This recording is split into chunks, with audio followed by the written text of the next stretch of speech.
So ఆగాగాగు 1 minute. So నువ్వు degree చదువుతున్నావా? సో ఆల్రెడీ నీకు డిగ్రీ హాలిడేస్ ఇచ్చారా? సో ఈ హాలిడేస్‌నైతే నువ్వు ఖచ్చితంగా యూజ్ చేసుకోవాలి. జస్ట్ డైలీ నాకు 10 మినిట్స్ కేటాయించగలవా? చాలా సింపుల్ నాన్న. సో నేనైతే మీ అందరి కోసం కాంపిటేటివ్ ఎగ్జామ్స్ యొక్క సిరీస్ అయితే స్టార్ట్ చేశా. సో ఇది మీకు కావాలంటే మన ఛానల్‌లోకెళ్ళి ప్లేలిస్ట్ అయితే ఉంటుంది చూడండి.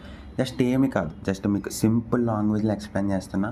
క్వెషన్స్ కూడా నేనే ప్రొవైడ్ చేస్తా. క్విజ్ పెడతా. అన్నీ నేనే చూసుకుంటా. కాంపిటేటివ్ ఎగ్జామ్స్‌కి ఫ్రీగా కోర్స్ ఎవరైనా ఇస్తారా? ఇవ్వరు కదా! సో ప్లీజ్ అర్థం చేసుకోండి. ప్రతి ఒక్క స్టూడెంట్‌కి ఈ వీడియోనైతే షేర్ చేయండి. సో ఎవరైతే కాంపిటేటివ్‌కి ప్రిపేర్ అయ్యి బ్యాంక్ జాబ్స్ ఆర్ ఎనీథింగ్ కాంపిటేటివ్‌లో ప్రతి బిట్‌కి నేనైతే ఆన్సర్ మీకైతే చెప్తాను నాన్న. సో ఈజీ వేలో విత్ డయాగ్రామ్స్‌తో సహా నేనైతే ఎక్స్‌ప్లెయిన్ చేస్తాను. సో ఆల్రెడీ మీరు చూడొచ్చు. నేను ఆల్రెడీ ఎన్నో కాన్సెప్ట్ అయితే ఎక్స్‌ప్లెయిన్ చేశానన్నమాట. So average concept something. So time, speed, distances ఇవన్నీ అయితే ఎక్స్‌ప్లెయిన్ చేశా. Compound interest. సో ఇవన్నీ కూడా మీకు ఈజీ వేలో కాంపిటేటివ్‌కి యూజ్ అయ్యేలా కావాలా? సో ప్లీజ్ మన ఛానల్ అయితే సబ్స్క్రైబ్ చేసుకోండి. కిందున్న వాట్సాప్ నెంబర్‌కి అయితే కామెంట్ చేయండి. సో మెసేజ్ చేసుకుంటే గనుక ఖచ్చితంగా మీకైతే రిప్లై వస్తది. సో ఇక్కడైనా మీరు కామెంట్ అయితే చేయొచ్చు. సో ప్లీజ్ ఈ కాంపిటేటివ్ సిరీస్‌ని అయితే మీరెవరు మిస్ అవ్వద్దు నాన్న. So thank you very much.